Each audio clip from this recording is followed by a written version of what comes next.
we are told Sokka is a master of disguise, but in the presence of a Grand Master, a disguise is just a loud admission of guilt.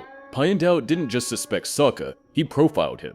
By the end of this video, you'll see that the entire Sokka's Master episode wasn't a training arc. It was a 20-minute interrogation, where Piandao was the only one who knew the truth about Sokka. To understand why Sokka's disguise failed, we first have to understand the profile of a true Fire Nation noble. Piandao has spent his entire life training the sons of generals in the elite of the Fire Nation army. These are boys raised in a culture of rigid discipline, absolute hierarchy, and a very specific type of aggression.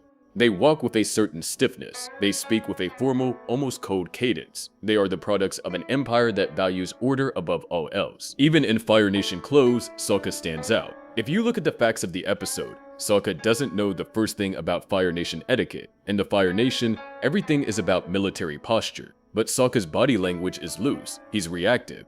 He moves like a hunter from the South Pole, not a student from the colonies. Piandao's first test wasn't about strength, it was about culture. He hands Sokka a brush and tells him to write his name. In the Fire Nation, calligraphy is a disciplined art form. It's supposed to be precise and rigid, but Sokka doesn't do that.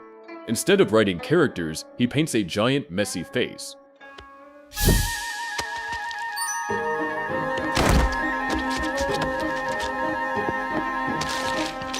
To a regular teacher, this would just be a joke, but Piandao watches Sokka's reaction. Sokka isn't being disrespectful, he's being creative. He's using the brush like a tool to solve a problem, not like a student following a tradition. This was a direct sign that Sokka hadn't spent a single day in a Fire Nation school. He was looking at a mind that was trained to be resourceful, which is the exact trait of a Southern Water Tribe warrior. Take, for example, the moment Sokka and his friends brought the meteorite to the forge. Look closely at Piandao's face. That isn't the expression of a man who's just looking at a rock, it's the look of someone who realizes these kids aren't from the Fire Nation at all. If I were Piandao, I would be just as suspicious. Think about the logistics. You have a group of 4 kids moving a literal meteorite, a massive heavy object from space all on their own. It just doesn't seem likely. For a master like Piandao, this wasn't just a strange sight. It was a massive red flag that these weren't ordinary citizens from the colonies. Another massive red flag is the way Sokka describes his group. He keeps emphasizing that they're all just good Fire Nation folks. But here's the reality. No actual citizen from a Fire Nation colony would ever talk like that.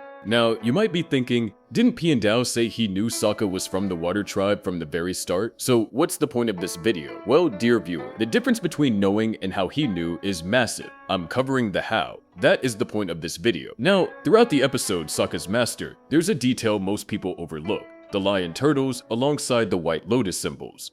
They are everywhere in Piandao's estate. Statues, carvings, and architectural details, as if they're trying to tell us something about him we don't know as of yet. Later in the season, we learn that Piandao is a high-ranking member of the Order of the White Lotus. Knowing this, it makes perfect sense why he saw through Sokka immediately. Take a look at their very first meeting. Sokka introduces himself by his actual name, a massive oversight. Piandao instantly catches it, calling it an unusual name. Instead of recovering, Sokka makes it worse by stammering and over-explaining.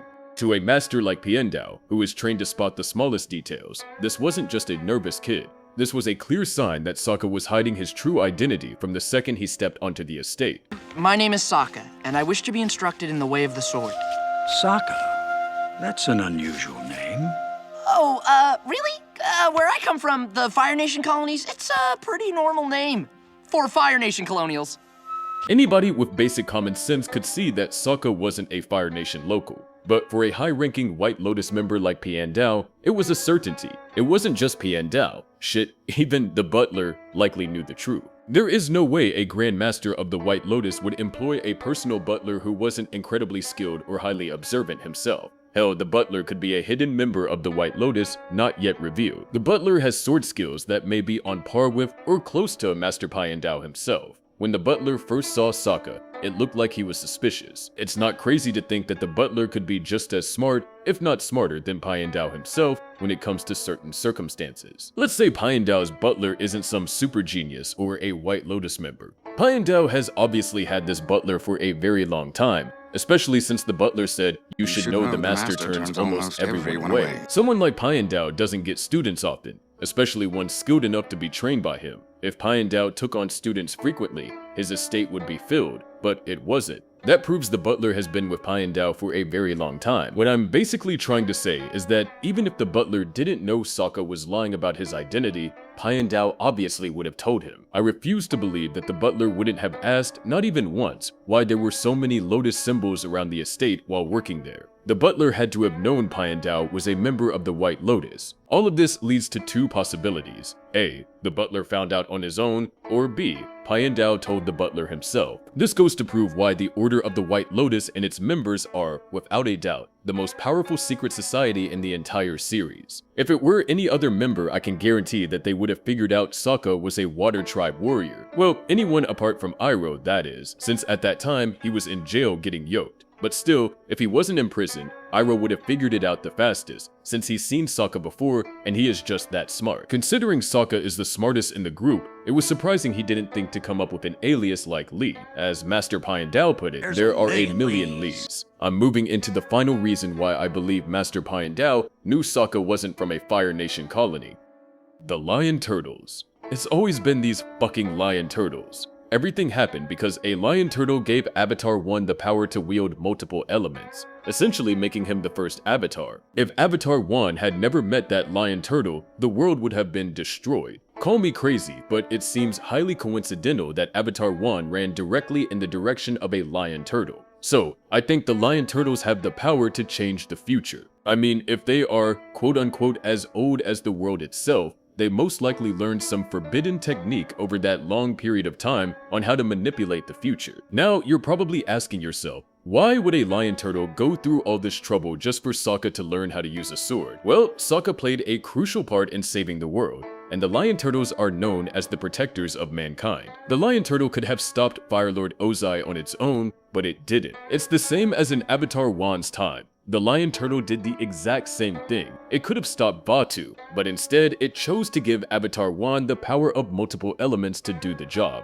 It seems to be a regular occurrence for these lion turtles to use humans to do their work instead of doing it themselves. So what if the lion turtle that spoke to Aang was the same one that caused the fire the team had to put out, and made Sokka feel worthless so that he would seek out Piandao and master the way of the blade just to stop feeling useless. Then, that same lion turtle told Piandao that Sokka was coming and that he wasn't a firebender. We can see that Piandao is highly fond of lion turtles. We can see that by the amount of statues and details he has of them throughout his estate. Not to mention, his estate is literally in front of the ocean, which is prime fucking real estate for a lion turtle.